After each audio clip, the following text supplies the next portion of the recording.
thank you all for coming. It's really great to see so many faces here. This is actually our first event in London, so this is a pretty good turnout. So thank you so much. So welcome to our Blockchain for e-Governance meetup.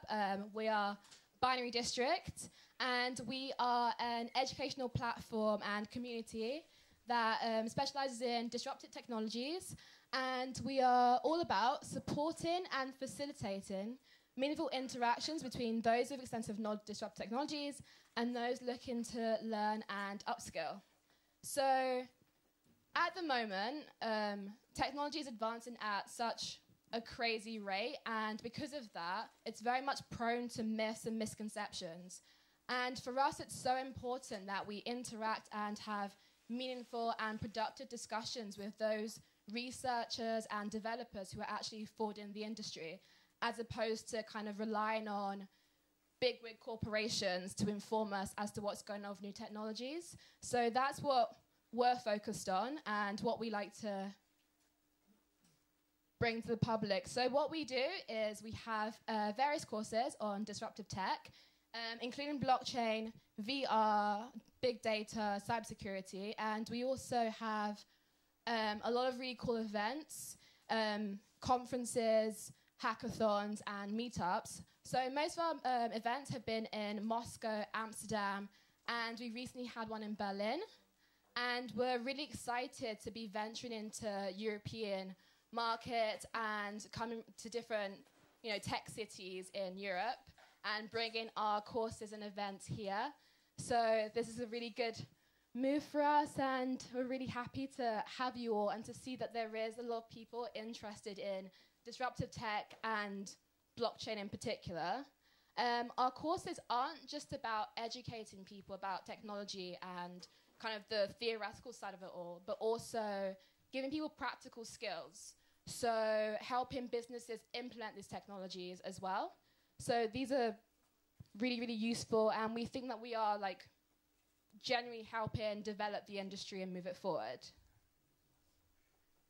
So these are our upcoming events. We have a really, really exciting open lecture with Peter Todd, a blockchain developer, which we held in Amsterdam at Primal Base co-working space. In Moscow, we have a lecture with Zuko Wilcox from Zcash. Hey.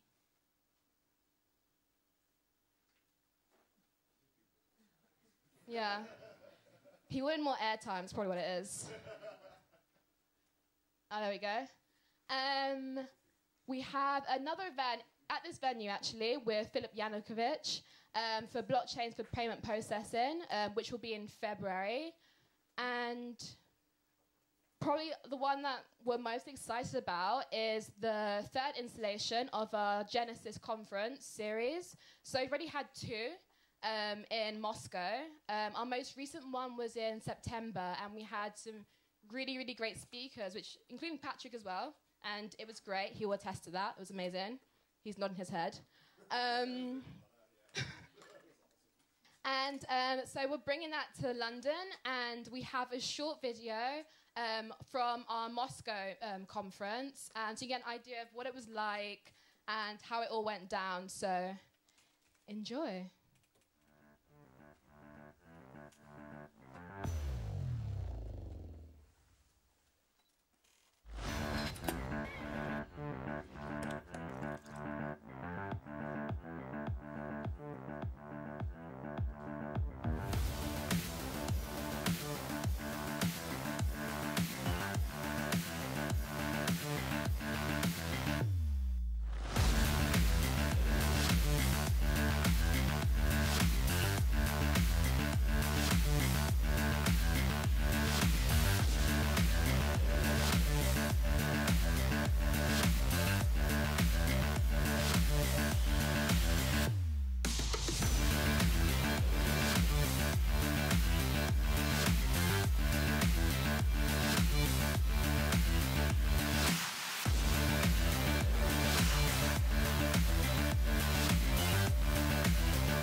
Thank you.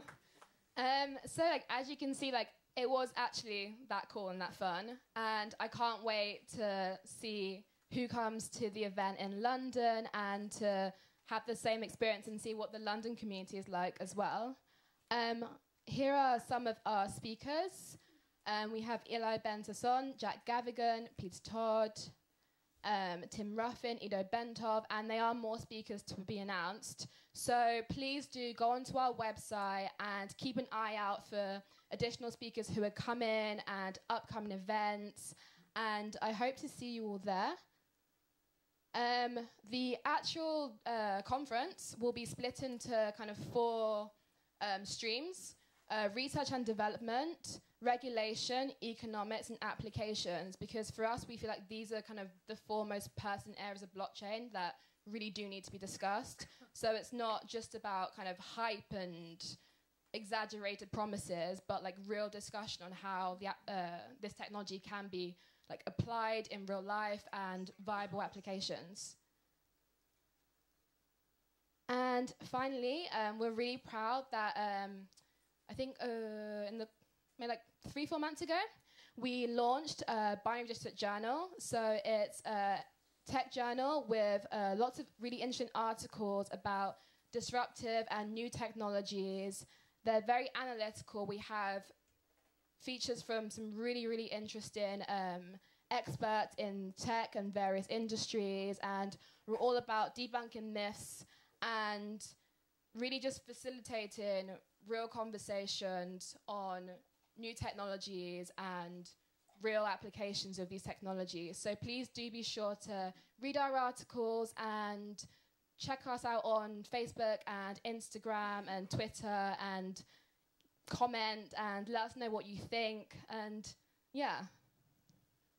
So I'm going to pass the mic over to someone who is significantly more experienced with public speaking than I am.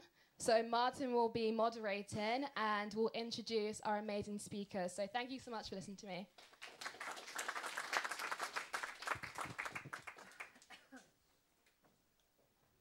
Hello, hello, hello.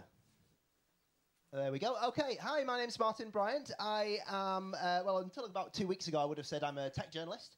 I've very, very recently, just the start of this year, become a consultant working with tech companies and publishers around content strategy and storytelling and all of that, and doing workshops with people about emerging tech and all that kind of stuff. So an exciting new start to the year for me, and at an exciting time for technology.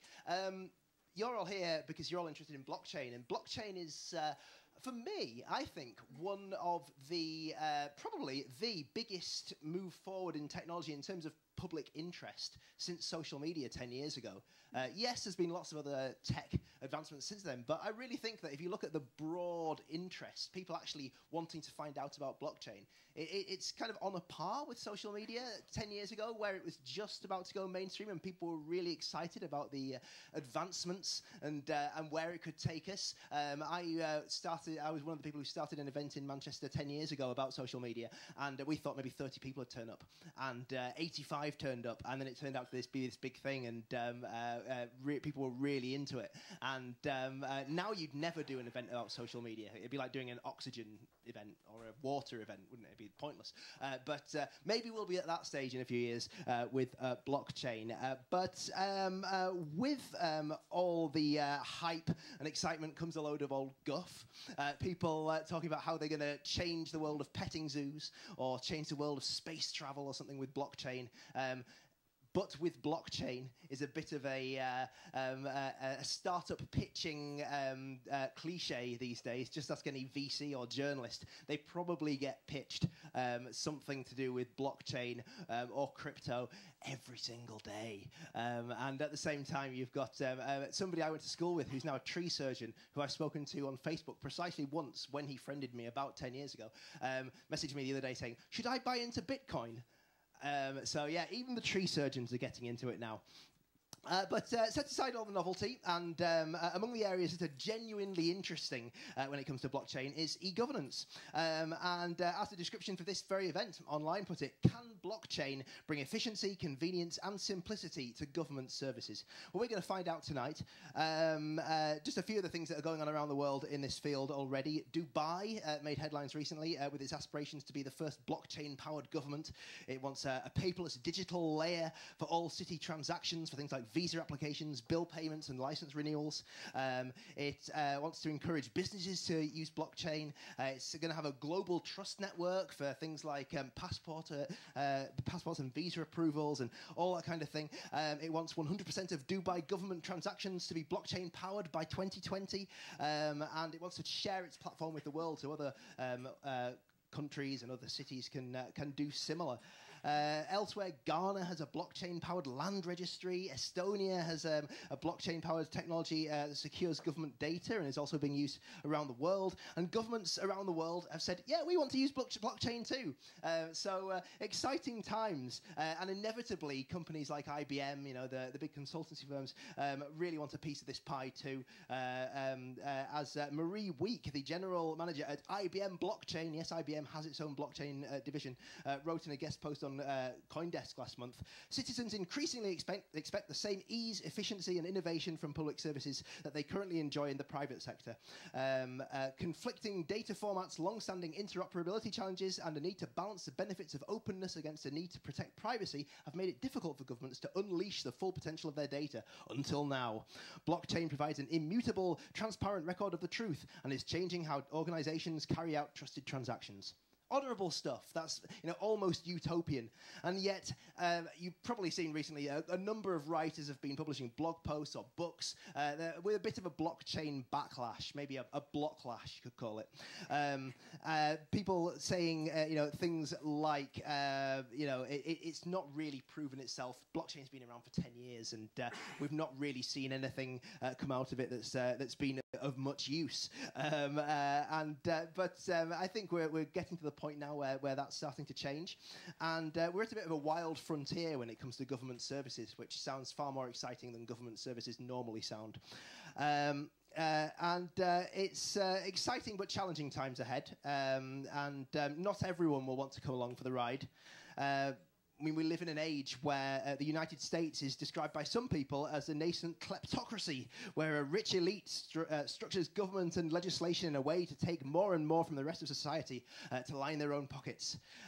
If you've got dodgy backhanders to hide, or don't want people to think that, or you want to make people believe that election fraud is rife when it's not, then maybe you're not so as enthusiastic about blockchain as an open government enthusiast might be.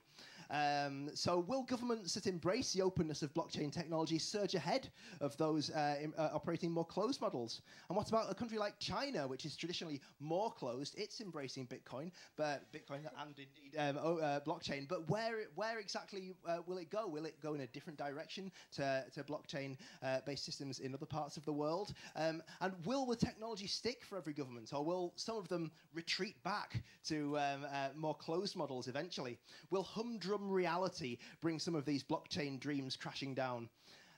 Open source advocates like to talk about how Munich shifted away from Microsoft to Linux-based government computer systems, and showed. And this was really exciting for open source software advocates. And now Munich's starting to move back to Microsoft because some people still like that familiarity of a more closed, centralized system with a brand name behind it. I was reading an article just yesterday by Sam Lessin on the website The Information about centralization versus decentralization, or traditional software models versus blockchain, you could say. And in it, he eventually concludes that in about 10 to 15 years, most large companies will have a hybrid strategy, decentralizing the most critical components of what they do and centralizing where they need efficiency more than trust. But the path to that endpoint is going to be where the value is created and lost. And likely just as many mistakes will be made over decentralizing as will be made by staying overly central for too long. In other words, we're not on a simple path to a gloriously decentralized future. It's going to be challenging, but the potential for exciting new approaches to government is undeniable. And our speakers tonight are going to dive into this in a lot more detail. Through the night, please do tweet about what we're going on about here, and tweet your comments and your thoughts about it with the hashtag #BinaryDistrict. And so we're going to hear from our two speakers, and then you'll have a chance to ask questions in a bit of a Q&A at the end. So make a mental note about your questions, and we'll come back to those later. So first up, we're going to hear from Patrick McCrory, who is a research associate at University College London, and he's going to talk about the Open Vote Network. Please welcome Patrick. Hi, guys. Ahead of my slides. You've already seen the end story.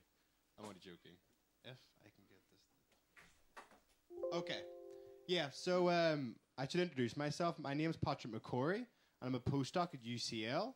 I'm the UK's first PhD graduate in cryptocurrencies, so I started doing Bitcoin research back in early 2013. And this is sort of like a project I did near the end of my PhD. I remember that near the end of my PhD, I thought, okay, I want to build something for the community that they can sort of take away and let it evolve on its own. And it sort of happened with this project. So, and because it's about e-governance, I don't know about the social aspects that much because I'm a technologist. So I'm going to describe a voting platform that could be used for some type of e-governance in the future. And the main point is to sort of remove the hype around blockchain to show what is blockchain. Now I'm going to present a smart contract for boardroom voting with maximum voter privacy. And when we talk about e-voting, we tend, in the academic world anyway, and I guess for industry as well, we tend to think of end-to-end verifiable systems. And what do I mean by that? So if I'm a voter and I'm going to cast my vote in an election, and when I cast my vote, I should have confidence that my vote was cast as intended. Is this on, by the way? Yeah, okay, I just wanted to make sure. Okay, so once I cast my vote in the voting machine, I should be guaranteed that I voted for Obama and I didn't go for Trump. Then when I leave the ballot box, and I should be able to look at this public bulletin board, and I should have confidence that my vote was recorded, recorded as cast. And then when I leave, and then after the election's over, I should have confidence that my vote was part of the tally.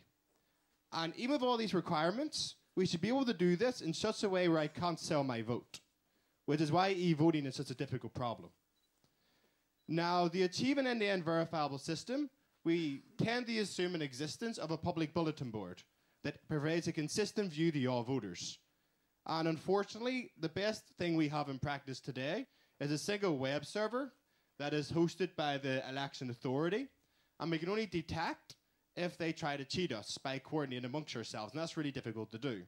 So when a lot of people think about e-voting and e-governance and then the blockchain, this is sort of what they're looking at. They're saying, okay, can the blockchain provide us this consistent view to every single voter in the election? And now we need to think, okay, and I'm going to argue it can potentially provide this consistency property. Because if you think about systems like Bitcoin and Ethereum, the whole point is that when you join the Bitcoin network, you download every single transaction that's ever occurred on the network. And then you reach the same view as everybody else. So if you send me a Bitcoin, I'm guaranteed that, one, you own that Bitcoin and you're authorized to spend it. And I should also get a guarantee that once I get the Bitcoin, it has not been double spent. And that's simply because of the public verifiability and the consistency property of these blockchains. And of course, I think this would have been, maybe 2 years ago I did this Google search when I was really thinking about blockchain and e-voting. And it's a really overhyped area. Obviously, lots of people are thinking about how to do this. And so the next natural question is, can we use Bitcoin for e-voting? Is Bitcoin a usable platform for that? And normally I'd go in to talk about Bitcoin and describe roughly how it works. Maybe we should have a raise of hands. How many people in this room are familiar with Bitcoin? Okay, and you have a rough idea how it works. Okay, so there's a rough idea here. So the long story short, I guess, I would say that Bitcoin is not suitable for e-voting because the issue with Bitcoin is that in every Bitcoin transaction, you can only store 80 bytes of data. So it's more of like a time-stamping service. I can say that the voting data existed at this point in time, But the other issue is that the Bitcoin network cannot ensure that the voting protocol is run correctly. It's only useful for storing data. So the next question is, can we use Ethereum for this? And to give a bit of background, when I made these slides, Ethereum was worth $20 billion. I really don't know what it's worth anymore. I think it's worth maybe, how much? Okay, it's worth 5 times when I made this slide then, yeah, so it's worth $100,000. Now, the whole point of Ethereum was that it was sold as this idea as a global computer that can run bounded but expressive programs. And in reality, it's a bit like a computer from the 1970s. I don't know if anyone in the room had a CryptoKitty or has a CryptoKitty. Do you want to raise your hand if you have a CryptoKitty? Yes, one guy in the room. You have a CryptoKitty. You've got 2 CryptoKitties. Oh, you breeded them. Okay, but you understand then, when CryptoKitties came out, that's when we first seen the first strain of Ethereum. I mean, the transaction fees went up because that global computer was struggling to process all these transactions. But it's actually quite weird because you have to auction your kitty off, I think. And that's like a lot of the computation part. But anyway, so we know that this is like a computer from the 1970s. And of course, this talk is obviously about voting over the blockchain. So there's actually a bit of a story behind. Don't worry about the code. That's just there to make it look pretty. 2 years ago, I was in Barbados, and I was in like a hot tub drinking a pina colada. And I got talking to some of the people from the Ethereum Foundation. And back then, I didn't really know about Ethereum. I knew that like the Kickstarter project, it was being built. There was this thing called smart contracts. And they were like selling me this idea of what smart contracts could do in the future. So when I got back to England, and at the time I was living in Newcastle upon Tyne, I remember going on the online compiler, and the example program I found was an e-voting program. And this is the exact program I found. And I can briefly explain it. So the idea is that in this smart contract, there's a list of proposals. And if you want to vote for a proposal, you call the vote function. Then you say, yes, I want to vote yes for that proposal. And then the proposal with the most yes votes wins the election. Now, the issue here is that the contract has no real voter privacy because all the votes are public. I mean, it literally counts the number of yes votes, and that's illegal in a lot of elections. And the other issue is that in terms of voter privacy, like linking to a real-world identity, it just relies on the fact that you can't link my Ethereum account to my real-world identity. And we know that that's a really difficult problem to prevent. There's lots of research in that area. So after I'd seen that example program, I really wanted to get my hands dirty with Ethereum and see what we could do. Did I point this way? I point neither way. Yes, there we go. Okay. So then I wanted to think, okay, can we build a smart contract that can guarantee the voters' privacy? And I should also mention, in these blockchain worlds, in these smart contract worlds, you can imagine a smart contract as a bit like a trusted third party. This trusted third party will do anything you want. It'll run the code, and it will never cheat you. But it can't keep any secrets. So we're in a world where we can't keep any secrets. It is still possible to guarantee voter privacy. And in cryptography, there's 2 ways to do this, typically. One idea is called a blind signature. And the idea there is that all the voters, they have a voting token, they blind it, and they give it to an authority. Then once the authority has a list of voting tokens that are all blinded, the voters come back, and then they get the voting token that's signed by the election administrator, or the authority. They unblind it, then that voting token is now their voting key, then they can use that to cast their vote.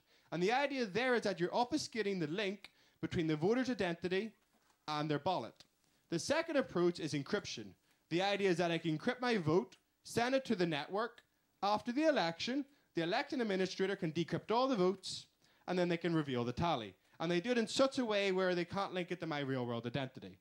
But the issue here in both approaches is that you rely on the participation of a third party to run the election. And I wanted to do something a little bit differently. I sort of wanted to follow the example of cryptocurrencies. Can we remove the need for any trusted authority in an election and still guarantee voter privacy? And this led me to discover self-tallying elections. If I can go backwards. Okay. Oh, I went flying ahead. Come on, don't ruin my joke. Okay, yeah, so when I was looking through the academic research, I discovered this thing called a self-tallying election. And they have 3 different properties. The first property is perfect ballot secrecy. So as a voter, my privacy can only be breached by a full collusion of all other voters. It's also self-tallying. So once the final vote has been cast in the election, Anybody can compute the tally. And third, it's dispute-free. Given the entire election transcript, we can verify that the voting protocol was run correctly. And this was done by, I can't actually pronounce the names, Cass and Young. So this idea is from 2002. Now, the issue with a self-tendered election is that it's not end-to-end verifiable, the thing I mentioned at the very start. Because as part of an end-to-end verifiable system, you can't actually trust the voting machine. And one way to get around that for an end-to-end verifiable system is that when you go to the ballot box and you cast your vote, some voters should be expected to challenge the machine. So I mean, I cast my vote, the machine gives me a printout, and then I spoil my ballot. Then if I can detect the machine cheated me, then I can give that to the authority and we can see that, you know, the election's a bit corrupt. But in our case, because it's completely decentralized, I mean, there's no trusted authority, we have to assume the voting machine is trusted. Because this is this is a user's personal device. We don't have anyone to give devices out for the election. And that's a reasonable assumption because if you can steal if you can break my privacy, you can probably steal my coins as well. So users should be somewhat reliable for keeping that secure. Because otherwise you're going to lose your money. But of course, that's also a weak assumption. Sorry. Okay, yeah. One more slide. Yes, but self-timed elections have had a short-lived history. Because one, they require an authenticated broadcast channel. Because it's decentralized, it's a bit like being in a room with 10 different people. I need to be sure that Patrick is casting that vote. So I have to be able to authenticate all messages from Patrick. And it's also beneficial to have a public bulletin board to aid coordination. So the idea is that if there's 10 people in the election, they all cast their vote and it's stored in a central place where everybody can see the voting data. They've also not been practical because one, there's an abortive issue. If a single voter does not cast their vote, then it's impossible to compute the tally. And there's also an adaptive issue where the final voter can compute the tally before everybody else because of its decentralized nature. But thankfully, if we use a blockchain like Ethereum, we can somewhat get around those issues. So what I did was that I implemented a voting protocol as a smart contract. And what we discovered was that Ethereum's really well suited for building cryptographic protocols like this. And you can also have this sort of incentive to participate. So in terms of an e-governance scenario, imagine there's a bunch of banks, and they all want to change the rules of the system. What they could do is that they could run this election amongst each other, and if one bank doesn't vote, then they could be forced to lose their deposit. So that way, in a small boardroom setting, people can be forced to actually vote in the election to avoid that abortive issue. And there's 3 different protocols to do this. The protocol I chose was called the Open Vote Network. And my disclaimer is that when I was doing my PhD, this was the protocol of my advisor. But that's not why we chose it. In terms of the 3 protocols that exist, it's the most efficient. It only has 2 rounds of communication and very little cryptography involved. And I'll not go into the detail there. But as you're going to see, even this very simple cryptographic protocol is still really expensive to run on a network like Ethereum or a public blockchain. So the Open Vote Network over Ethereum, how does it work? Okay, first, for our proof of concept, we do have an election administrator, but his role is to do the following. 1, his role is to authenticate the voters. So ID, he sets up the contract, and then he stores a list of Ethereum accounts that are eligible to vote in the election. So his job is to link, if I want to participate in this election, he checks my ID, and then he says to the contract, Patrick's allowed to vote in this election. And then he sets up the voting question, and he triggers the setup stage. The registration stage. I'm trying to think of the best angle to do this. Sorry. Okay, yeah, finally got the registration. Okay, so now in the sign-up stage, if you're eligible to vote in this election, you can go on the website, you can look at the voting question, and if you want to cast your vote, you can then sign up for the election. And the way you do this is that you have to register something called a voting key. And a voting key is simply a public-private key pair.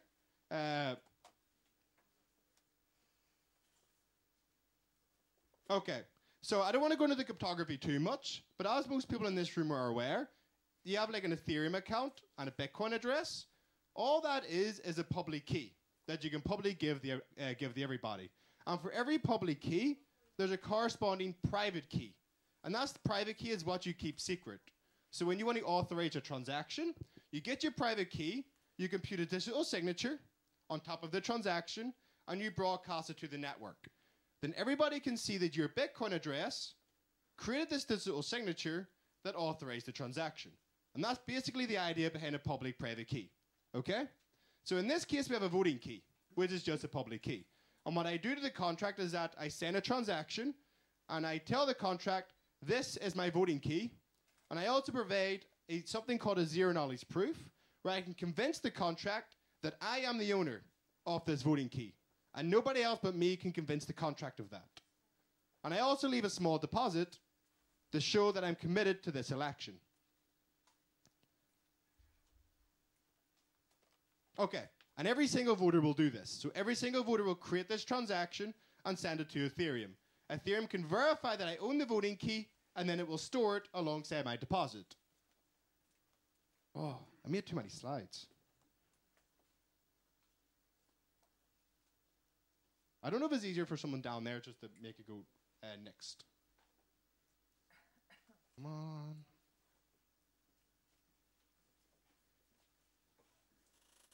Okay. One more slide. Yes, okay. No. Okay, so now we've finished the sign-up stage. Now you can imagine we have 40 voters, and they've all registered for the election. The next step is that we need to poke Ethereum and tell it to transition to the voting stage to allow everybody to cast their vote. Oh no, too far. Okay, that's fine. And then during this transition, so you imagine the election administrator. He looks at the contract and he can see 40 people have signed up. He creates a transaction, he sends it to Ethereum, and then Ethereum will move from the sign up to the voting stage. And during this transition, Ethereum will compute a second key for every single voter. And we call this the reconstructed key. Now I have this really ugly formula on screen that nobody's going to understand. So I made a little like picture to sort of explain it. No, come back. Sorry guys. Yes, oh no. Okay, I'm going to give up on that. So anyway, so the idea is that what Ethereum does is that it computes a second key for every single voter. And the way the key is computed is the following. If I'm voter 3, we get the voting key for voter 1 and 2, and we add them together.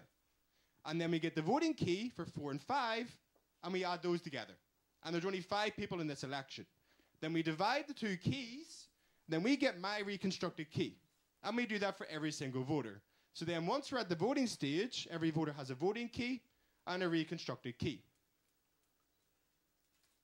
And now everybody can cast their vote. Oh, no, too far. Scary symbols. Okay, fine, okay, oh no. Sorry guys. This is why we don't trust technology. The monitor's rigged, like the election. Okay, anyway, so now what we need to do is that we need to send an encrypted vote to Ethereum. And what we're going to do is we're going to send an encrypted vote, which is basically yes or no. So if you imagine the voting question is, should Satoshi Nakamoto reveal his real-world identity? You could sign up for the election, and then you could cast yes or no. And the way don't worry about the symbols too much, but effectively using my voting key and my reconstructed key, I can create an encryption of yes or no. And once I've created that encryption, I can then create another zero-knowledge proof, the special cryptography there, where I can prove to anyone that my encrypted vote is either yes or no. Because the problem is that if my encrypted vote is, like, for example, so if you imagine the encrypted vote is, the represent no is 0, the represent yes is 1. If I could create an encrypted vote where I encrypted the number 5, then I could vote 5 times. So it's really important that I can prove to people that my encrypted vote is either 0 or 1, i.e. is either yes or no. So I do that. I do an LGML encryption, and don't worry about that too much. And now what I do to the contract is that I send my encrypted vote, and I prove to the voting contract that my vote is yes or no. And every single voter will do that. The contract will verify that the encryption is correct, and then it'll send me back my deposit. Oh, man. It's actually hurt my fingers doing this. Can somebody, like, move the slides on? Oh, yeah, thank you. Is it me? Oh, am I pressing? I did that now. Let's see if that works from now on. Okay, so basically, after we've sent all the encrypted votes to the contract, we now move on to the tally stage. So effectively what we do is we get all the encrypted votes, and we simply add them together. And once you add all the encrypted votes together... How did you do that? That was magic. Okay, so effectively what we do is that we have all these encrypted votes, we add them together, and then we can leak the tally. So we can say, okay, given 40 votes, 5 people voted yes.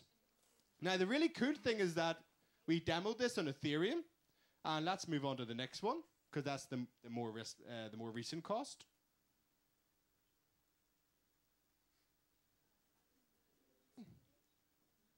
Okay, so to run this type of election on Ethereum using cryptography, the cost of vote costs around 60 cents. So actually running this on Ethereum it's a reasonable cost for a small election that's maybe 40 people, but for a national scale election that's fairly expensive. And it actually requires it actually can congest the network. So as I said, Ethereum is sort of like a computer from the 1970s. So every vote, so if you consider, does everyone know how Ethereum works with like blocks, etc.? Put up your hand if you know how that works. Okay, so some people do. Okay, so the idea that in Ethereum, there's a new block roughly every 12, 15 seconds. And inside a block, that is where transactions get confirmed. Now, these blocks have a certain capacity. They can only fit so much stuff in. It's a bit like a bin packing problem. Now, in our system, an Ethereum block can only store maybe around 3 or 4 votes. So given this one application, if there's 4 votes if there's 4 votes every 15 seconds, we actually take up the entire capacity of the network. So this is demonstrates it's just a simple application. Ethereum can't yet support it, but it is getting a little better. Okay, so now the next question is, can an e-voting protocol, I mean, this is a fairly straightforward one, but can we have an Ethereum-like blockchain scale for a national scale election? Come on. You want to work your magic again? Oh, there we go. Okay. So if we imagine Ethereum can handle 10 transactions per second. Let's just say it can handle that. And we want to have, like, that means it can roughly handle around just under 1 million transactions per day. If we have an election of 44 million people, which was the UK election a few years ago, you're probably going to be waiting like 44 days, so just over a month. So as we can see, if we want to run a voting protocol like this on Ethereum, it's just not realistic for a national scale election.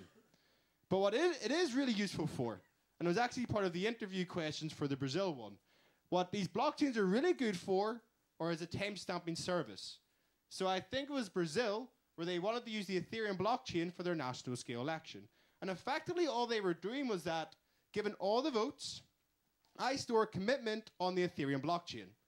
So in the future, anybody can look back at that period of time, and they can verify that the voting data has not changed. So it can add some integrity that way. But the takeaway for this is that public blockchains like Bitcoin or Ethereum are not yet ready for national scale use. Sorry, 10 minutes? Oh, I'm nearly done. That's fine. Yeah. Okay. So, the next question is that can we use a permission blockchain? Maybe something like Hyperledger or Ethereum, etc., or even maybe RSK, I guess. The benefit of these blockchains is that if you imagine in the Bitcoin world, if you want to maintain the blockchain, you have to do some type of proof of work. So you're financially motivated, you buy all this hardware, you compete in a lottery system, and if you win the lottery, you create a block and you get rewarded. Now, in this case, in a permission blockchain, it's a bit like a company.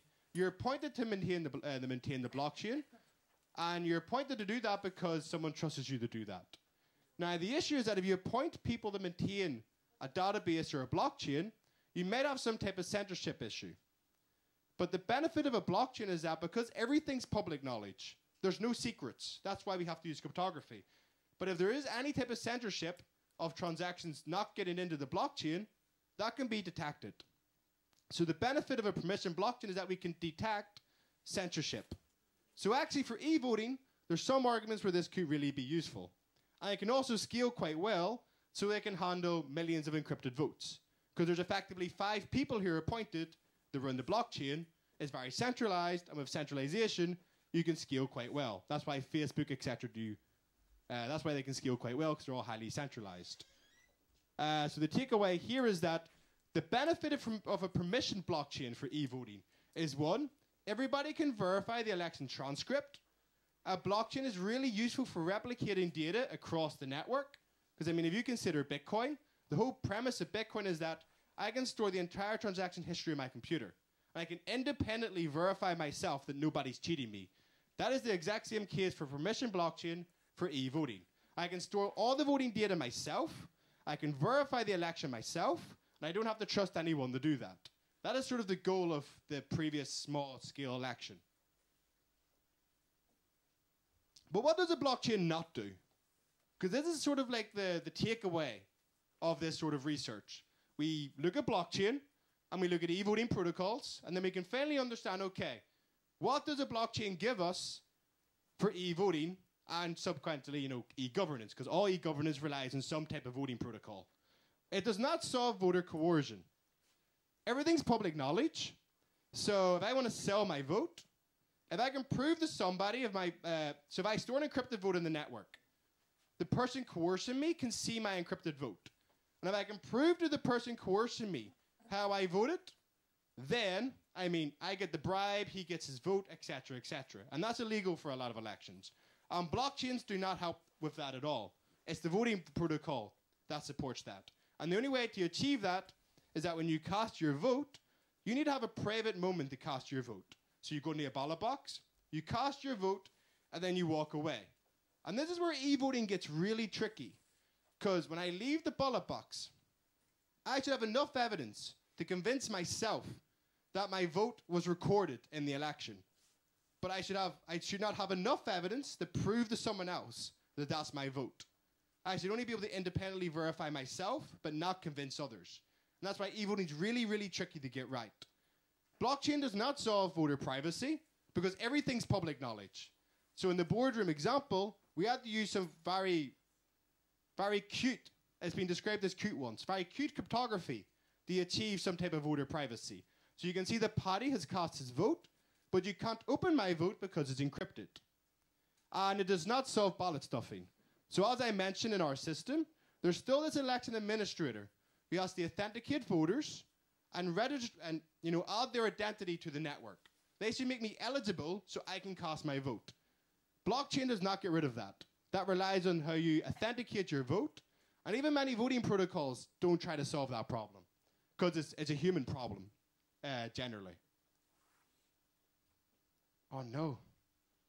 Okay, so my conclusion is that for e-voting, and subsequently, if we go on the e-governance and how we can do e-governance using the blockchain and e-voting protocols, is an iterative progression. Blockchain does solve that problem of providing a consistent view to all voters. It can provide us this ideal public ledger, ideal bulletin board that we have not had for over 30 years. And that's based on replication. We can replicate the data out, and everybody can be guaranteed they all have the same data. But that only solves one small problem in secure e-voting. And I was going to show a video, but I think I've run out of time. The project is on GitHub, and there's a beautiful YouTube video where I talk you through the system. My accent probably makes it very hard to understand, but it's there. My takeaway is that this is the first of many, many cryptographic protocols that come.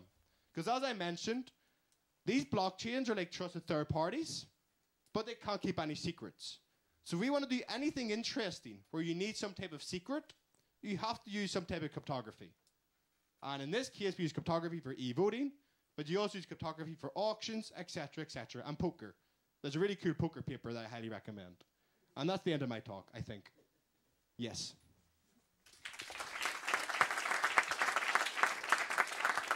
Thanks a lot, Paddy. If anyone is working on PowerPoint but on the blockchain, then I think we want to hear from you after that. So thank you very much, Paddy. That's very fascinating stuff. Right then, next up, first of all, let me remind you, do please tweet about what's going on tonight. There's been a few tweets out there, but we want more. Tell the world what's going on here. Hashtag binary district. But next up, we are going to hear from Daniel Gasteiger, who is going to be talking about blockchain as an enabler for e-government and digital societies. So please welcome Daniel.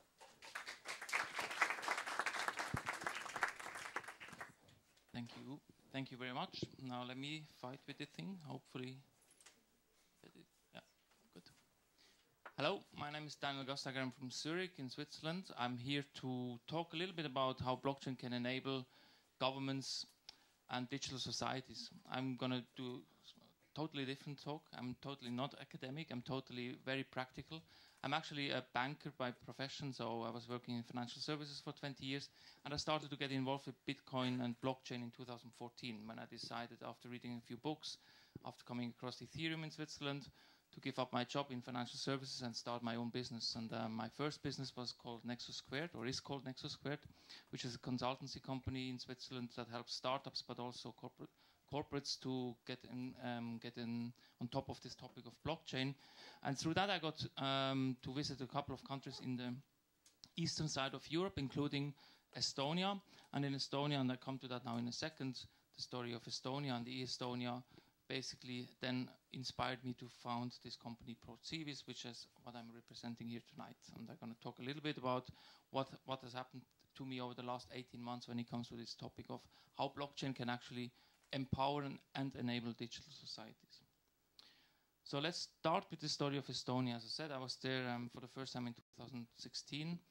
And coming from Switzerland, which is basically a pretty modern country as well, as a rather rich country, going there is really opening my eyes in the sense of seeing what a small country like Switzerland, but not quite so so modern and so progressed when it comes to the economy, can actually do with little means and become a total digital society. And so let's quickly look at a video to illustrate this. Imagine starting a new country completely from scratch, freed from any pre-existing economic system, tax laws, or formal government. A bankrupt country with its future and direction completely in the hands of its people. That's the story of Estonia. It was 1991, the Soviet Union had collapsed, and Estonia had just regained its independence. But with few resources and a small population, the country had to find a way forward. With the internet beginning to boom, leaders decided to invest in and build an e-society. The first project was Tiger Leap, which put computers and the internet in every school and got Estonians online fast. By the late 90s, all Estonian schools were online. In 2000, Estonia became the first country in the world to declare internet access as a basic human right. And today, Estonians are connected online through a mobile ID. Using that ID card, we can do everything. We can vote online in elections. We can declare our taxes. We can register businesses. We can do e-school, e-police, e-cabinet, you name it. And everybody is very used to that. All of this personal data is protected by technology called blockchain, a decentralized network with countless channels that make it exceedingly difficult to hack. And as a backup, Estonia will create the world's first data embassy in Luxembourg, a storage facility to house an entire backup of Estonia's data capable of rebooting the country in case of a cyber attack. The result is a country that runs like a tech startup. Estonia teaches first graders how to code. It has the world's fastest broadband and holds the records for most startups per person. Creating the future is Estonia's driving project, and increasingly its core business too. With the introduction of e-residence, Estonia is hoping to invite entrepreneurs to invest in the country. So each person globally can apply and get this e-residency card the same way Estonians have been using that for 17 years. Using that card, e-residents establish company, establish bank account, open different PayPal and other solutions, and then you can remotely manage and administrate the company fully online. So far, just 18,000 people have signed up, but some believe that with 10 million e-residents paying $100 a month each, Estonia would not even need to tax its citizens. It's certainly an ambitious goal. Imagine Right. So this is the story of Estonia, the most digital country in the world by now. And after having been there for the first time, I came home to Switzerland and I started looking around what's actually happening in my country when it comes to digital identity, e-voting, and all these good stuff that they have in Estonia for a while already. And I realized we are actually number 29 or number 30 in the European league tables when it comes to the digital society or the digital government. So really at the very bottom when it comes to that. So this inspired me to do something about it, and I started connecting a few dots, including my network of blockchain. I started reading heavily about these trends. And basically it all starts with a national digital identity solution. That's the enabler. That's how it actually this whole digital society strategy starts working. So you need a digital identity that ideally comes from the government, and then ultimately the government makes this a thing to use every day, and that's how it actually starts in Estonia. As we heard, Kaspar from the video is also by now a friend of mine and an advisor to my company. This is his identity and his name. This name is basically a 12-digit number, and that's basically identifying him across all systems, across public and across private sector applications. That is then basically hooked up to what they call now a blockchain-inspired architecture. So these databases that you see here, they're all directly linked with one and each other through this what they call X road. And in the bottom left and bottom right, you see the digital identity server that ultimately connects all of this. They have a very clever way to make sure that nobody can cross-access data that is not relevant in their everyday life. So the people that are in the tax office, they don't see the health records, and the health people, the doctors and so forth, they cannot see the educational information that is in these different databases. And all of that is done very, very cleverly through what is now basically called blockchain technology. They actually installed this technology before Satoshi Nakamoto released the paper. They claim they basically were the first ones to start using blockchain in production before Satoshi actually came up with the idea. But that's a different discussion. So that's how it actually looks there. They have by now more than 1,500 services in production. So everyday life in Estonia is fully digital. You don't use ever any pen anymore to sign a contract. That's all been done by this digital identity card. They have ported that onto the mobile phones now. You can actually use a mobile phone with the SIM card holding your private key. And it started with tax. Tax also started in Switzerland around the same time, but then it stopped there, and here it started to develop in solutions like digital land registries, digital schooling. So everything in school is done on this platform as well. There's no physical certificates anymore. Then it goes on to the doctors' systems, where the doctors are actually issuing digital prescriptions. So you can actually get from the doctor, even if you just do a video call with him, you can get issued a prescription, go to the pharmacy with that, and ultimately get your medication without having ever been to a doctor directly. And so forth. So that's basically the story as we heard it in the video. That's kind of how this whole society developed. Now you also log into the banks in Estonia with your digital identity. You actually use the public transport system with digital identity. So everything that you do in your daily life is actually directly supported by this digital identity. And so I think that's the key why this success story actually took place there. And now let's look at, we heard already a few examples. Let's look how this inspired other governments across the globe, and what's actually happening now directly when it comes to this technology and how it's been applied with different initiatives. Now it starts, okay. So this is an overview of a few headlines from, I'd say, last 6 months when it comes to government interest in blockchain technology. Some governments have a national strategy now. They want to do nationally become thought leaders and become innovation leaders when it comes to this technology. We heard Dubai is very big in that. I'll come to that in a second. But also Malta, also places like Oman. I've been at a big week-long conference in Oman in November, where they basically, the whole government pretty much was there and listening to what blockchain technology could actually bring to the country when they fully embrace this. Japan is probably the most progressed when it comes to supports of cryptocurrencies at the moment. They fully legalized Bitcoin. They fully legalized all their exchanges there. It's by definition now the most active when it comes to daily volumes of traded cryptocurrency.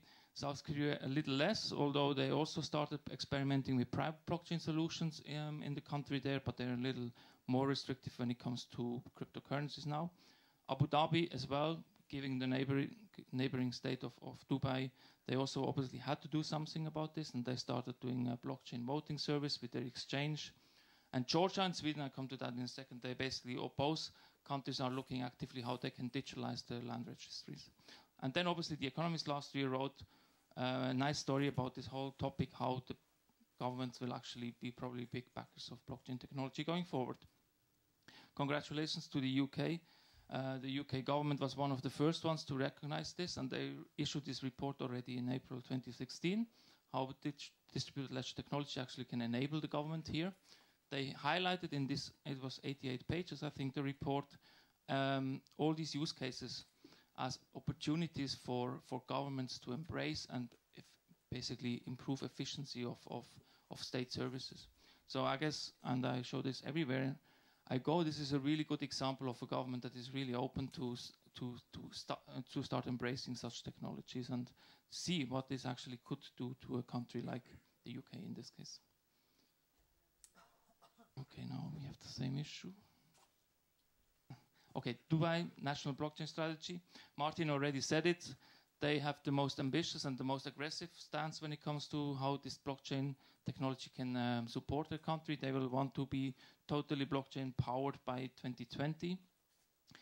It's a big goal. I personally think it's a lot of marketing behind this as well, because if you see where we are now, and that's where I would like to also be a little bit more realistic of what this technology can or cannot do at the moment, I think this is a rather aggressive goal. I think we heard from Patrick very nicely, we are at the very beginning. This technology is nowhere near scalable enough to even support such a claim or such an ambition.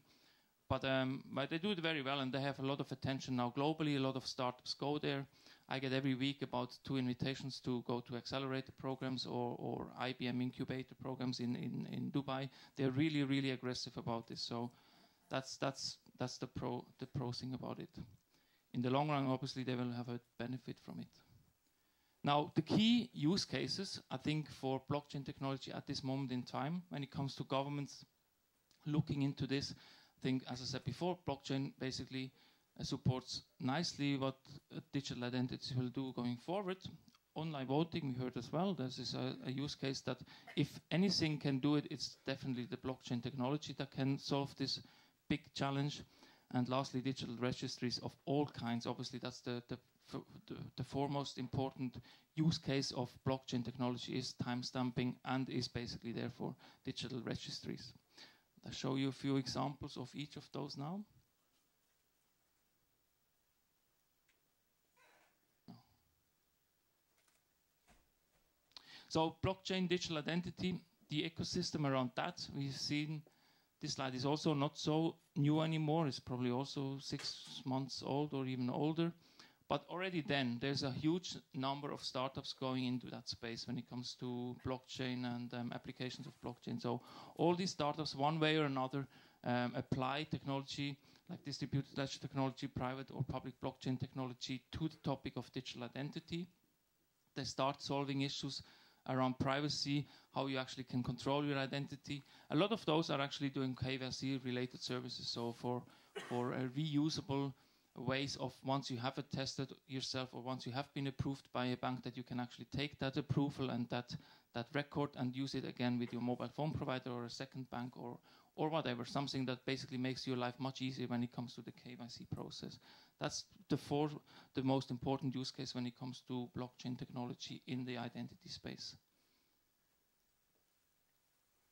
One example I would like to highlight, because also we're going to start working with them officially soon, is Sovereign by Evernym. This is a private solution of a digital identity solution, but a very good one. I think this is going to be one of the contenders to really make a big impact on this side of the equation when it comes to digital identity. It's, as we heard before, not feasible to use any public blockchain at the moment to do this if you want to actually roll this out to a country like the UK. But Sovereign has solved a lot of the scalability issues. Since they are private, they obviously don't have that sort of consensus issues that like Bitcoin or Ethereum blockchains have. And so I think they are a very good one to watch if you're interested in the topic of identity. Nasdaq, now we come to the e-voting topic. Nasdaq has proven in Estonia again, already in 2015, I think, that e-voting can actually work in the context of shareholder voting, so delegation of shareholder votes in the proxy contest. They proved that there, and they basically had done that successfully. Okay. That's finished. I think it's time's up. Horizon State is a project in Australia. They just did a crowd sale with their project 2 months ago. They have done, in that context already, some unbinding votes in Australia with the platform, and they now try to produce a solution that can actually be used in political voting as well. So this is a very good example of where things are actually already live in a way or another.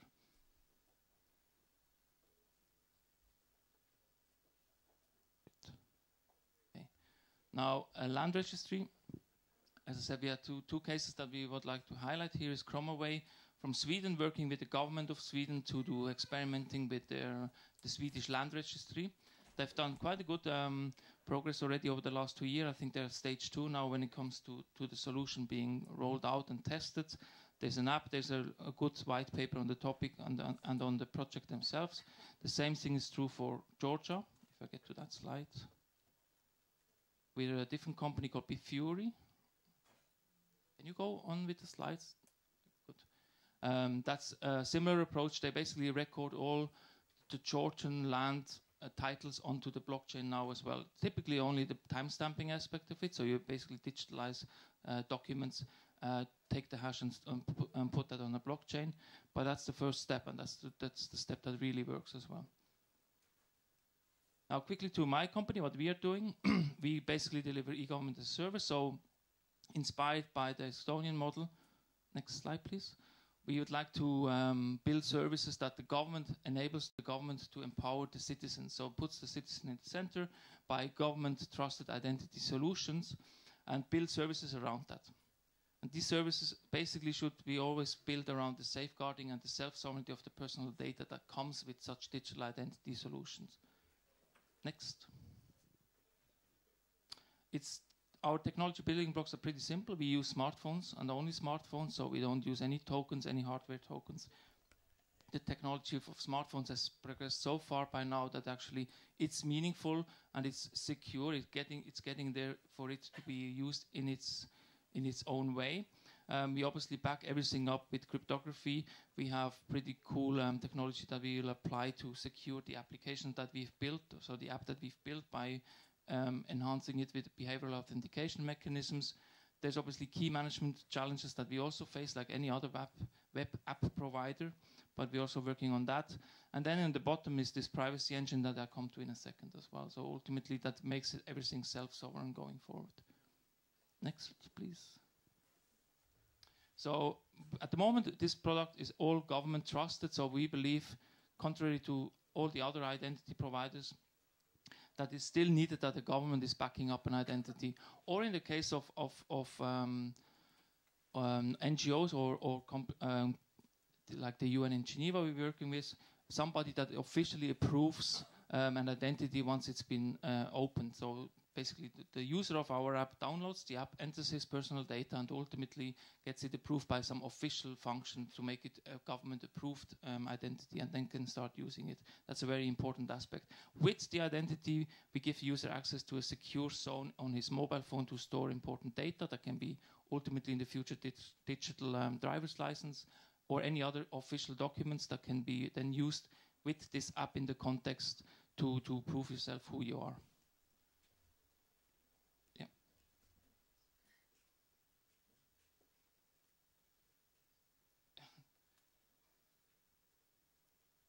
Okay, so we build services around that. I'll just have a quickly look. And we started basically building also services for like access to buildings. Once you have an identity like this, you can enhance it by giving access to buildings, giving access to records that are coming through via our QR code solution. We see e-prescription already in production in Estonia. We also do that. So anything document-wise you can store on the phone as well. And ultimately the most biggest problem obviously we have is the e-voting. We want to enable with our digital identity solution ultimately an e-voting solution, because you ultimately have one aspect of the voting platform now covered with the digital identity on a smartphone like this, so we can basically start from there and start issuing voter tokens as we heard before. We have launched this as a project with one state in Switzerland called Schaffhausen in December. So we are live with this app. It's a mock-up there, but we have actually a live production system now in production there. So they use this now for the citizens of Schaffhausen. Once they are tested by the government, you have to go to their citizen office and they basically check what you've entered into the phone to be correct, and then test you and basically enable you to use this identity. You can go with the phone and log into the citizen portal of Schaffhausen, so get government services through that portal by passwordless login.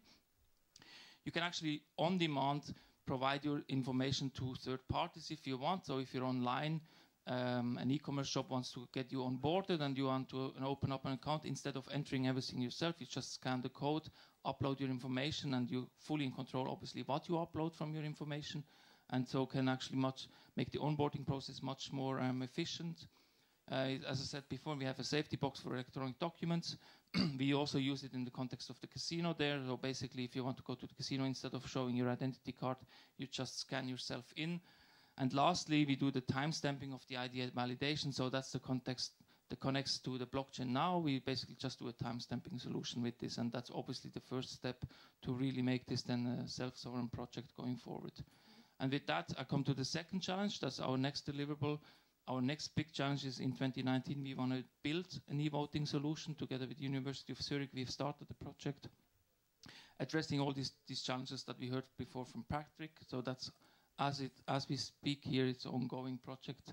To start with, we'll do an experiment this spring with student voting in Zurich at the university, and then hopefully from there take it forward to commercial aspects and then ultimately political voting. And last one, and that's concluding my presentation, if I get to that one. It's 2021. It's our vision. It's called valid.global. It's taking what we have built now for a government and make that totally self-sovereign. So basically, we want to take that identity solution and rip away the fact that you need to go to a government to get it tested and make it a self-sovereign solution. So you ultimately have similar app, and you're the first one to see. These are the first designs from our app that we just got yesterday, and the app that is basically then ultimately gonna something look like this. You have your identity, you have attached to that identity a lot of personal information, be it health information, be it financial information, be it geolocation information, anything that makes you you, and ultimately carry that with you. Then you can now, start in May this year with the GDPR regulation coming into place, request from any company that holds data from you to get an electronic copy of that data, and we then help facilitate loading that data up into your profile on the app. And then ultimately with that information, together with attestations that you get through your life, be it through Facebook, LinkedIn, or other social media means, be it through the bank that you open up an account that will attest for you that they checked your identity. With that basically reputation that you build with your everyday life, you can then in a self-sovereign fashion ultimately start using this identity solution going forward. Valid will also enable you to monetize that data if you wish to do so. What happens at the moment, obviously everybody from Facebook to the doctors to anybody that holds data about you can monetize that. That's happening every day. And with our solution, we planned to actually turn this around and enable the people that use our platform to do that themselves and get paid for their data that's really just their data and should only be used and monetized in their context. So all of that is going to be this project Valid, which we launched last fall, which we are actually in the middle of building up and releasing the first solution in this summer, basically the first mock-up of this whole idea of this app together with the data marketplace. And with that, I'm finished, and thank you very much for your attention. Thank you, Daniel. Okay, we're going to bring a couple of extra chairs onto the stage now, and we're going to have Q&A time. So I'd like to welcome Patrick and Daniel back to the stage.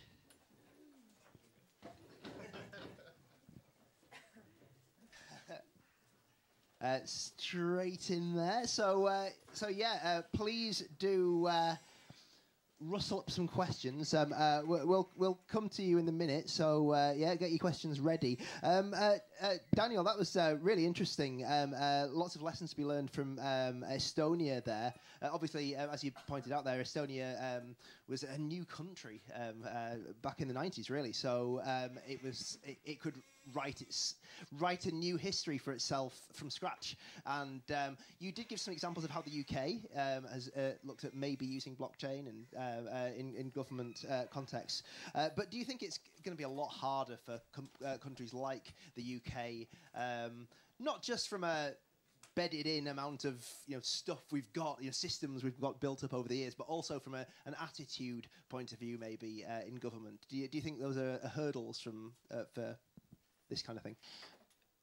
I mean, Estonia, yes, you were right. They were starting fresh, and so they had nothing when they started. So that's obviously helpful. There's no legacy systems. There's no legacy processes that stop them from doing it.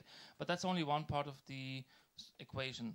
They also had a very, very, very open government when it comes to technology, and they embraced internet at the time immediately because they had nothing else that they should do, and so they could basically take the risk and fully embrace this technology of internet. And I think that's the same thing now again.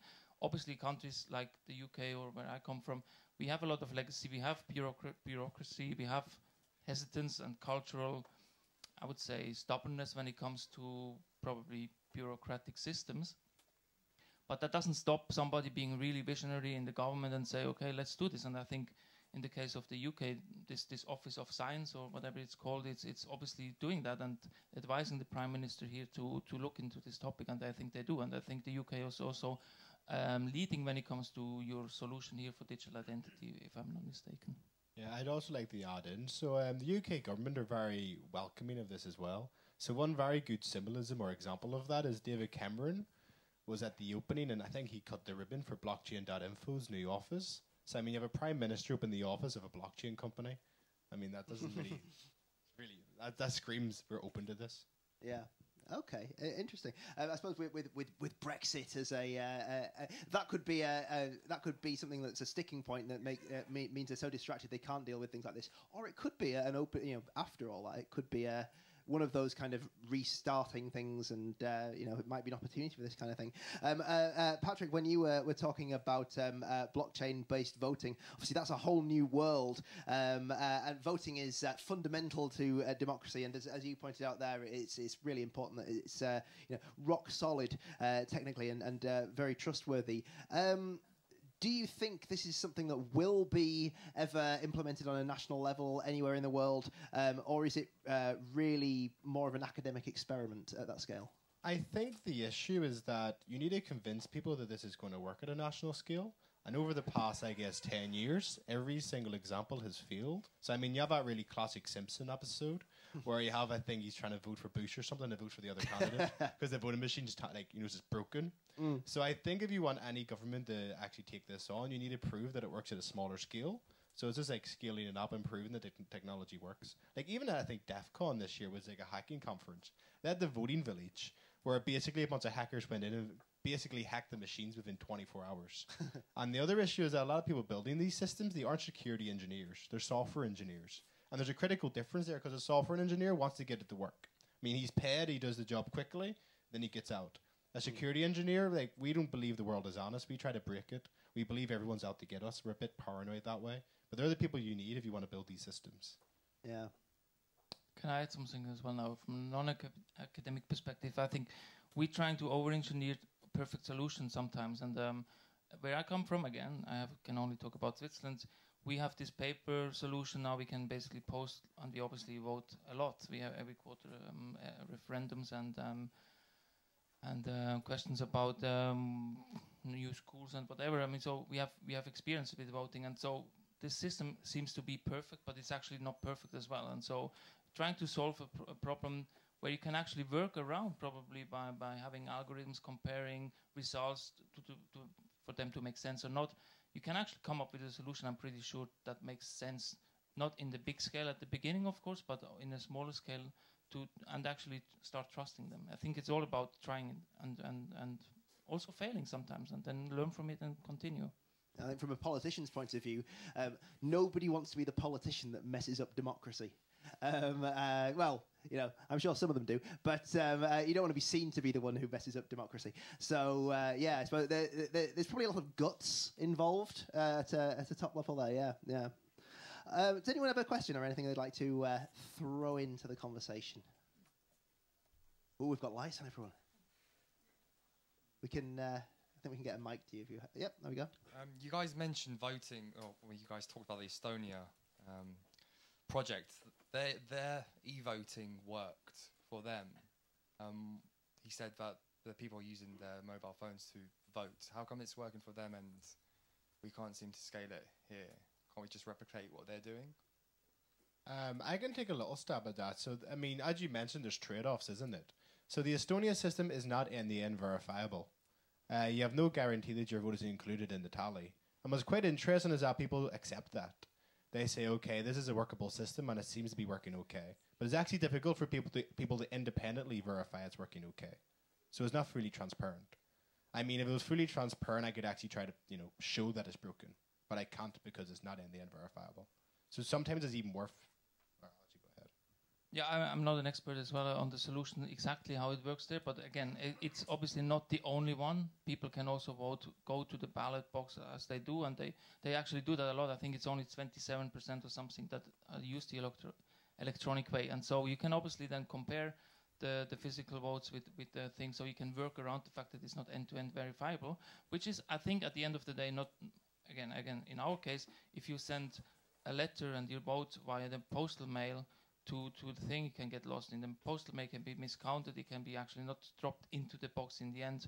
Who can verify that? And that's, I mean, why should the technology be more stringently applied than a manual process? That's my question to these discussions usually. No, yeah, the postal system's terrible. I can highly admit to that. No, I was also going to say, so on the Estonia system as well, that's sort of how they get around coercion resistance as well. The fact that it's not the end-to-end verifiable. So the idea is that if I vote on my phone and I'm coerced, I should be able to go to the ballot box and recast my vote. And I trust the Estonian government to count my second vote and not my first vote.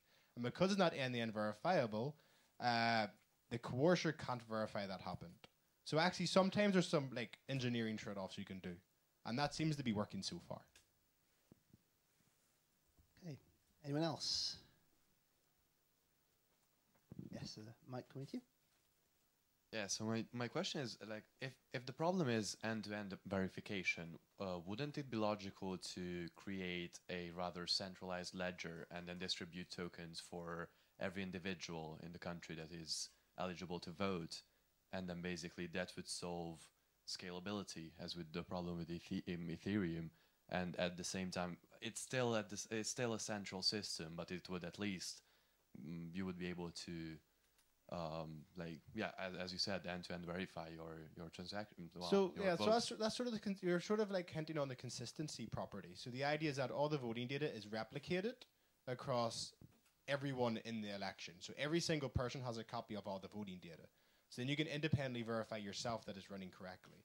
But I think the issue is sort of when you're looking at a national scale election, you have this sort of trade-off where I want to be able to verify the election is running correctly, but I can't prove the other people how I voted. Because if I can prove to someone else how I voted, I can sell my vote. So blockchain doesn't solve that problem, but it solves that consistency property where everybody gets the exact same view of the election. So I mean, so then you're dependent on the voting protocol for the end verifiable bit. If you get what I mean. I don't, yeah.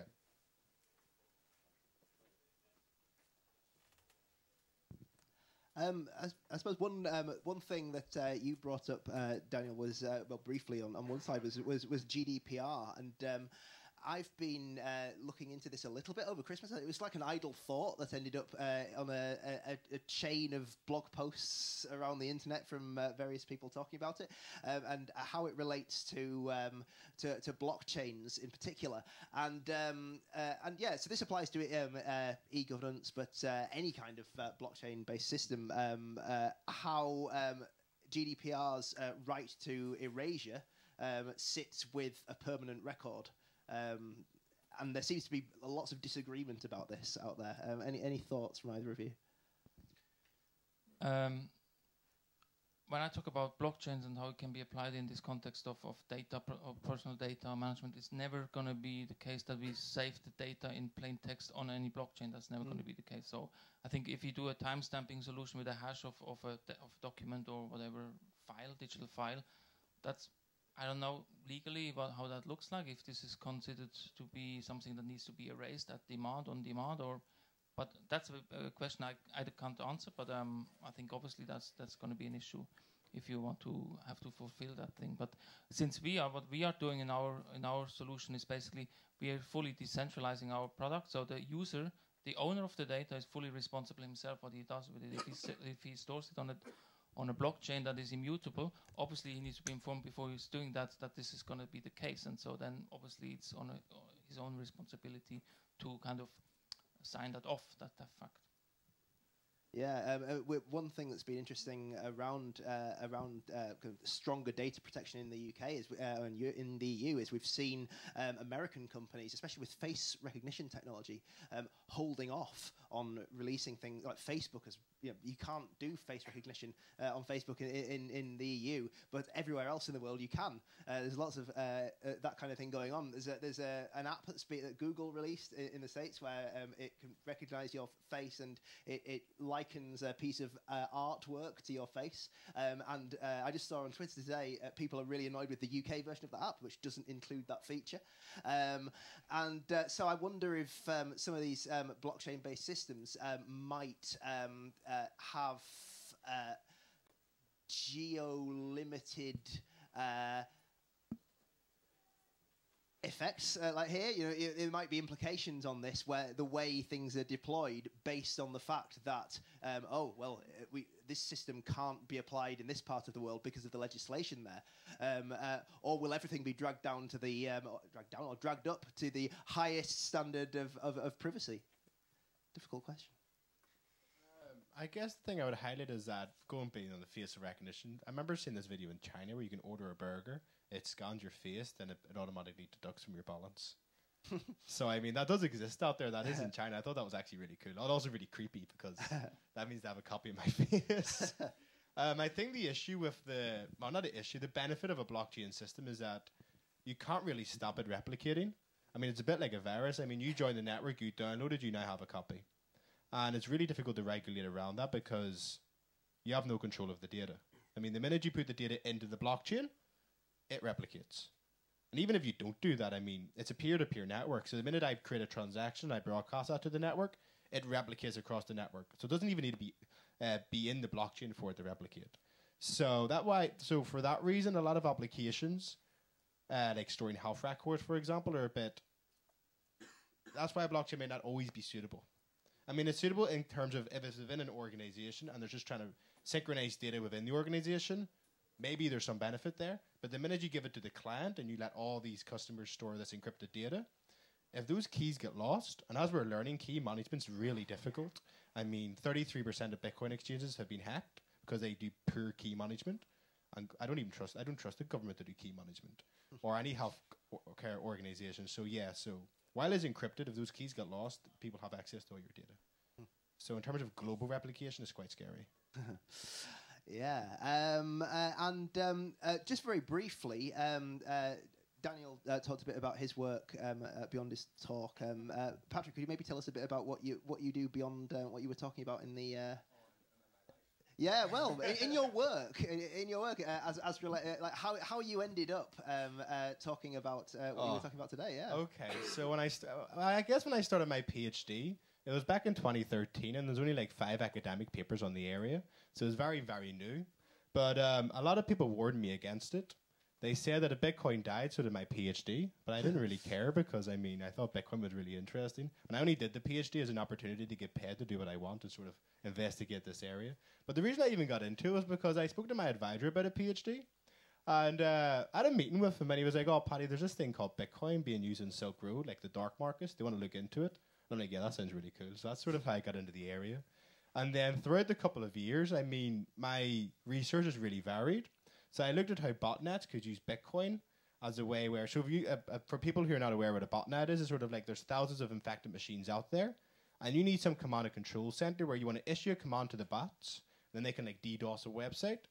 A Bitcoin-like system is an ideal command and control center because I submit the command to the network, the bots listen, they get it from Bitcoin, and they execute the command. And because of the censorship-resistant property of Bitcoin, that works really well. I mean, the fees are a bit high now, but that's a willing cost. And then after that, I broke one or two payment protocols being used in Bitcoin. And then after that, I sort of started doing the e-voting stuff. So I was more interested, okay, we have this blockchain. We now have these expressive smart contracts. Is there a way where we can combine cryptographic protocols like e-voting or auctions, et cetera, and can we use this blockchain in a meaningful way? And what we learn is that they both really complement each other really well. We have a system where you can't really keep any secrets. Then you have these cryptographic protocols where they're really good at keeping secrets, but it's really difficult for people to coordinate and store data and exchange data. So they just both fit really well together. And nowadays, I'm looking at how to scale these systems. So like stuff like Lightning, I don't know if you heard of Lightning Network, payment network, state channels. So that's sort of my research now and how we can make that a bit more usable. Hey, interesting. Any more questions? Yes. Hello, thank you for your talk. They were both really good. I was wondering about the efficiency of Estonia and what would happen, or what you kind of think would happen if you were to scale something like that up in the UK. What would happen to our kind of management layer, our government? Would a lot of them be out of jobs? No, So you mean scaling in the sense of the system, not the technology itself, no?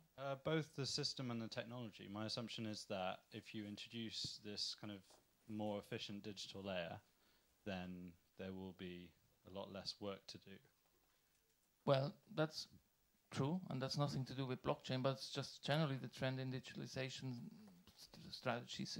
And then I think in Dubai they claim they save, don't quote me, I think $1.5 billion a year on just paper handling from 2020 onwards, when they have a fully digital government there. So there's obviously efficiency gains to be made, and I think that should be a trigger for any government to start looking into this.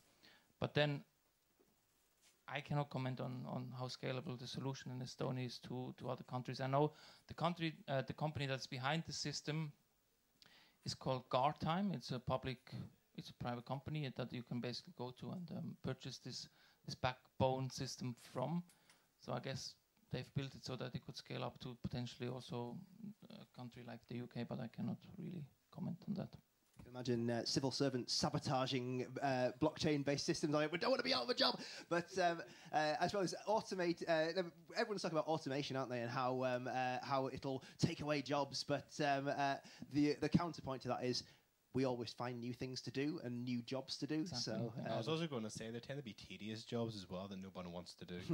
Like really repetitive tasks that could easily be solved by a digital layer. If you want to. Until we have AI that writes its own blockchain-based systems, and then we're all doomed.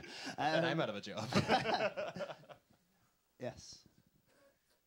Thanks again, both really interesting talks. Linked to e-governance and also Estonia, I was wondering if you had any comment on the trajectory for government-issued digital currencies linked to all this stuff. I remember having a chat with the Bank of England like last year, and they were I think they were hesitant on it, but they had this idea where they could issue tokens. So they're like the source of new tokens, and then there'd be like a payment service provider layer where companies connect to that blockchain, then they offer services out to customers. So I know they had that sort of plan. I know Russia are looking at sort of cryptocurrencies, or issuing like a ruble coin, because they want to get around sanctions on a global scale. And there was something else I don't remember, but they are looking at it. Venezuela just announced a coin to get rid of their issues with hyperinflation. Estonia, basically Kaspar again, announced, I think in September, that he wants to do an ICO for Estonia, so raising a cryptocurrency through an ICO for the country, which caused even Mario Draghi to comment. And he got a bit of a problem with that, but he got 200 million clicks on the article, I think. So they're also thinking about things like that. But obviously, given they are using the euro, they cannot really go themselves and do something like this. I think generally speaking in Europe, the idea is not to touch this for now, because it's just too risky. Any other questions? Yep. Did you ever think like of using a technology like the Tangle from IOTA?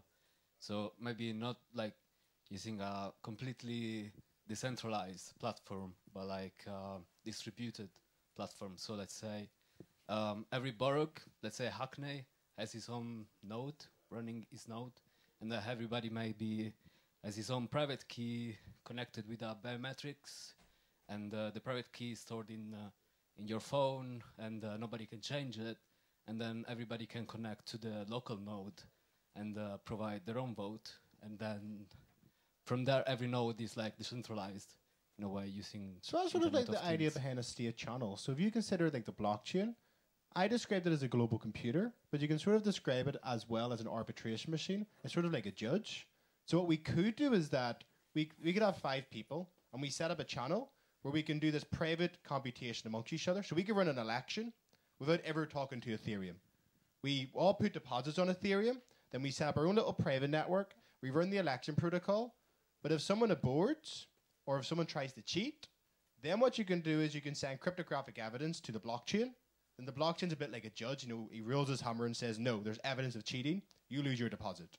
So in that case, we now get to a world where we can do this local computation, and that scales really well, but then we rely on this global root of trust to make sure that everyone well behaves. And if you misbehave, you lose your deposit or blah, blah, blah.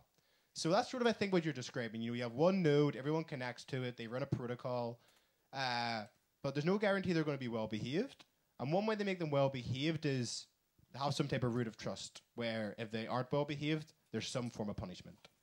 I think that answered it. Yeah, still based on Ethereum. You're talking like with. I mean, just any blockchain. I mean, just as an abstract judge. I only think of Ethereum because that's what I'm working on at the moment. Yeah. But it could be any real expressive blockchain that could do that. Yeah, I think maybe just for the problem of scalability, that's what I was thinking of IOTA. So every device can communicate with the other device. So it has to be confirmed by all the devices, and still we need to trust the borough or the central node. Yeah, they have that central coordinator, don't they? So there's still a bit of centralization there. But I mean, it depends what properties you're after as well. I mean, if you want...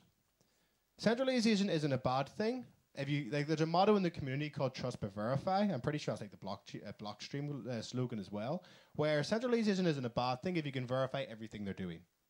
The reason why a lot of these systems don't scale is because it's more distributed in nature. There's like 20 nodes that are in charge of the network, or there's 1,000 nodes in charge of the network. If there's only one, it'll scale really well. But we just got to make sure this node can't cheat us. Like in the IOTA case, they have that central coordinator who sort of does that. Yeah. Maybe let's see, EOS is going to use like 20 nodes for everyone. Okay. Nobody knows about it. Well, we're going to have to finish the questions there, and we can continue all this chat during networking very, very shortly. Before that, we've got one last thing we need to do. But before we get on to that, I'd just like to please give a round of applause to our speakers, Patrick McCorry and Daniel Gasteiger.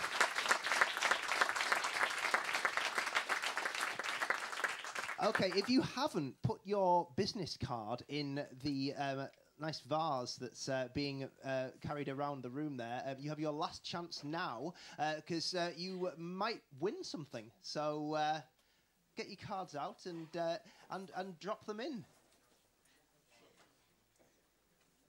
We need some hold music for this, don't we?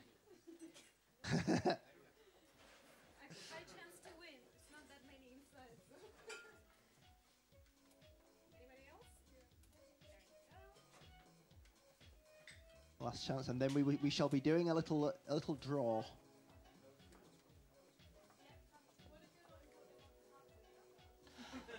Oh, that's a good point, actually. Yeah. Equal opportunities. Lack of business cards does kind of lead to exclusion. But very quickly.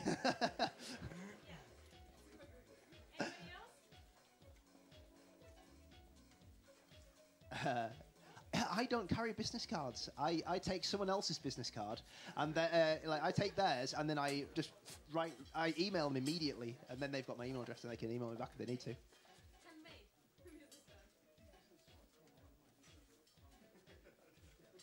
Business cards, but on the blockchain.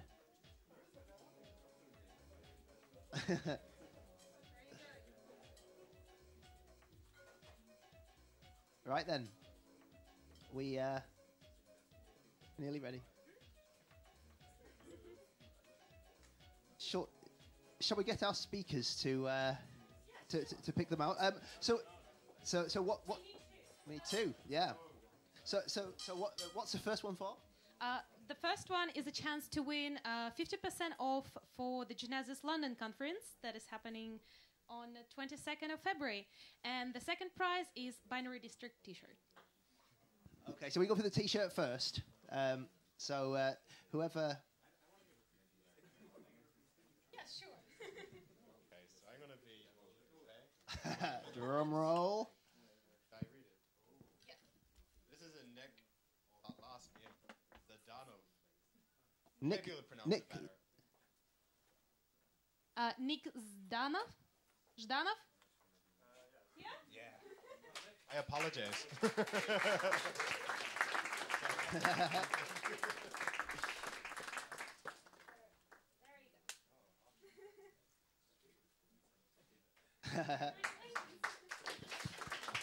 And now it's for 50% off the Genesis conference next month. Oh, all right. Alkesh Acharya.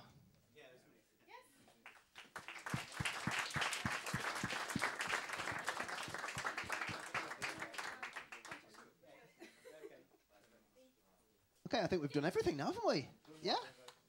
Brilliant. Okay, well, thank you very much. Here ends the formal part of proceedings, but please do stick around and have a chat. And, and a drink. And so thanks a lot. And please give a round of applause to our speakers. Thank you.